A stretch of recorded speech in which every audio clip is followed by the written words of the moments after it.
So Doctor Who delivers the most significant Doctor Who episode ever crafted, called Rogue. No, not Rogue from the X-Men. That would have been awesome. But no, the Doctor makes out with a guy in this episode. And so that, outlets could tout it as the first gay kiss in Doctor Who, which of course it isn't. But just goes to show you that the cheerleaders of the show don't really care about the show, know nothing about it, apparently don't even watch it. They get a clip and that's awesome. And so the article's already written or whatever, or prompted in AI or something. But anyway, so what did they do for their groundbreaking episode? Well, the Doctor and Ruby decide to go back in time and go to a dance party. It must have been an alternate timeline or something. But nevertheless, they go and, they're having a good old time and everything. But something mysterious and sinister is afoot. There's these shape changer aliens. And the way they shape change is that they have to steal the likeness of other people, and when they do that, the original person dies.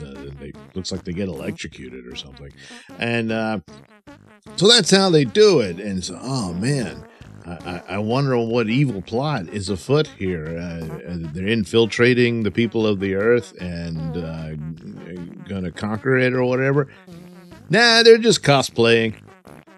Yeah, that's the plot. They do it for fun. Yeah. But don't worry, the bulk of the story isn't the plot at all. It's Doctor Who's gay romance. Yeah. So he noticed this one guy standing in the background, and I don't know, his sonic, what do you call it? The compact or something, gives him a weird vibe or whatever. So he goes and starts flirting with the guy and all this stuff, and discovers he must be an alien, and the other guy realizes the Doctor must be an alien, and he suspects the Doctor is one of the shapeshifters, and so he pulls his ray gun on him.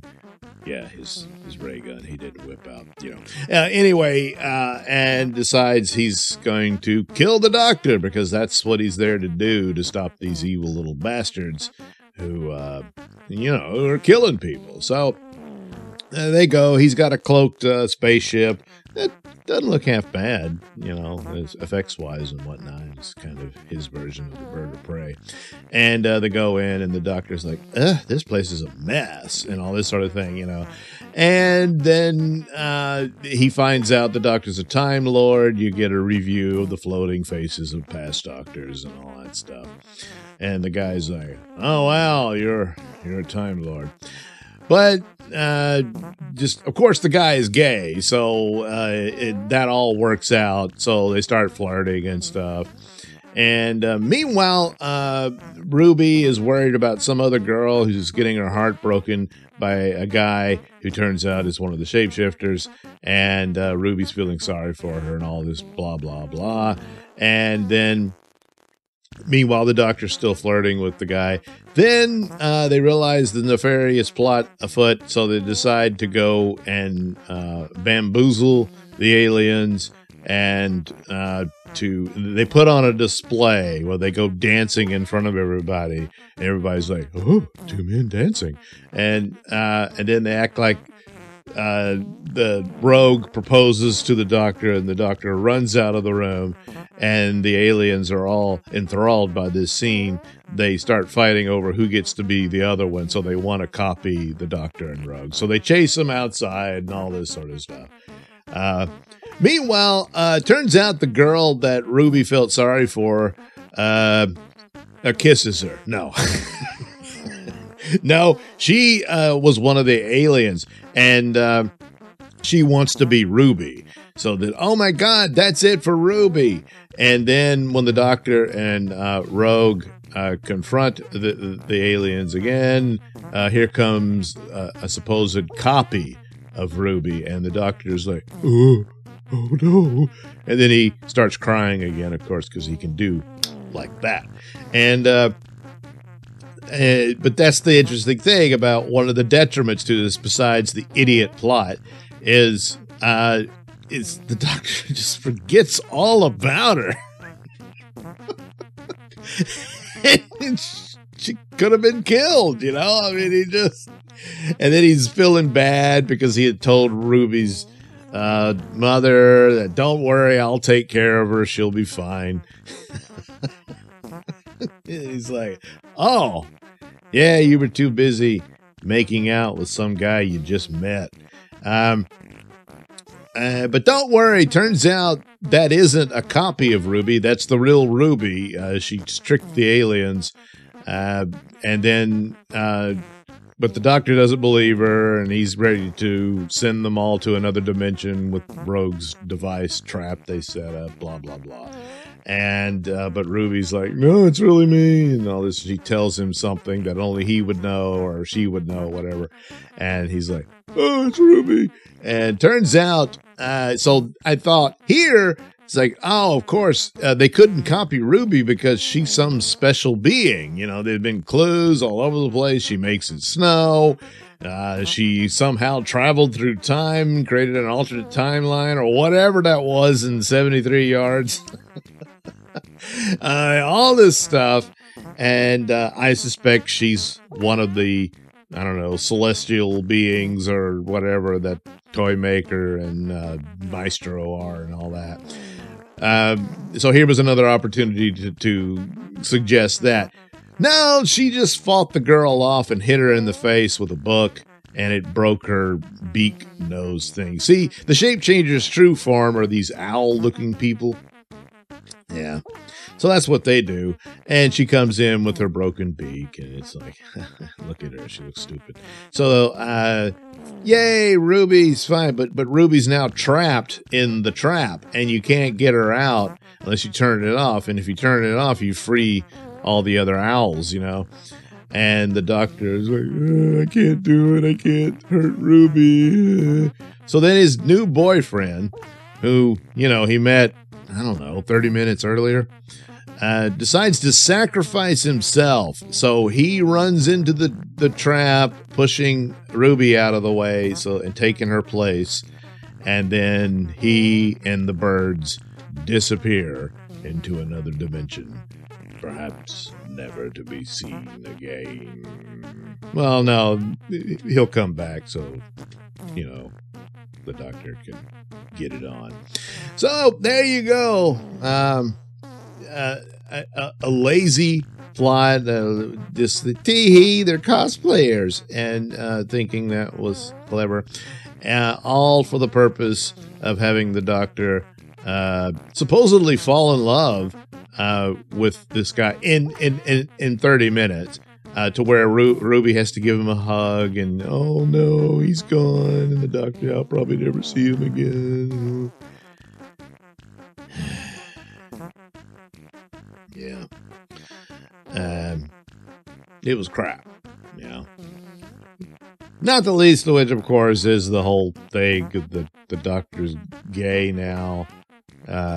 Russell D. Davies trying to suggest that it was always under the surface. No, it wasn't, especially due to his own plotting of New Who. Now, a lot of people were upset with that when New Who introduced the romance with Rose and all that, and said the old Doctor Who show didn't do any of that stuff.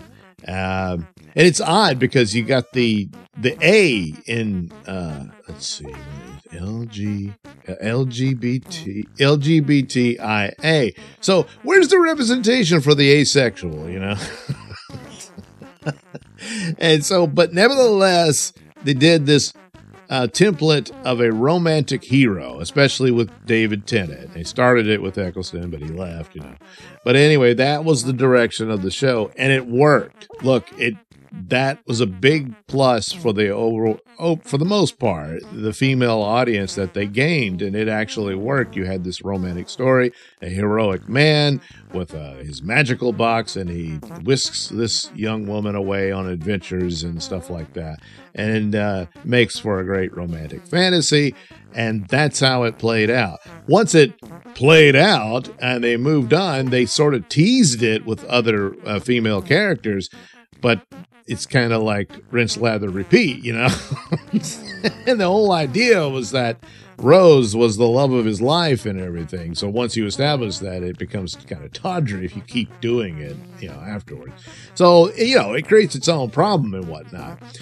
But there again, when you establish something like that, and then you just all of a sudden, for, you know, obvious virtue signaling, the Doctor's gay now, even though you had multiple gay characters throughout the series and whatnot. So you can't say there was no representation, and you can't say that anyone's objection is homophobia and whatnot. It's just this odd thing of people magically becoming gay, and this is across the way comic books do it and stuff like that. In the case of the Doctor, the one thing you could do would be the same thing as the Doctor becoming a woman. Is the DNA's in there somewhere, so if you keep regenerating, sooner or later it might happen, and then it did and all that. Of course, they had to ruin. They didn't even address that because they're lazy and stupid. Here would be, well, each regeneration, your brains kind of jangle around and mess up, and that's why the Doctor is, you know, he's different from one incarnation, not just in appearance, stuff like that. But it didn't really do anything like that. No, and tries to state that he was always gay.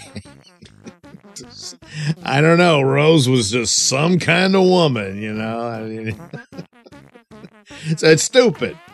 And as evidence of stupid, this is supposed to be so significant to you. This is supposed to be so important. And this is the story. So save the crap, you know. Anyway, it doesn't really matter. Doctor Who's been dead for some time, and there's really no evidence here of anything that justifies any of this, because even stories that seem to almost kind of have something going for them, they can't help it. They got to ruin it. And it speaks to the laziness and lack of any effort on compelling stories or concepts or whatnot. And most of them are just wasted. And it's just an insult overall. It's an insult to whatever message they claim to care about so much because of the laziness given it. And it's also just a really, a real kick in the teeth overall of, hey, you almost had something, but it's just wasted. And that makes it even worse than even a stupid episode like this one, you know, which was going to be stupid even if you didn't have the gay kiss in it. So,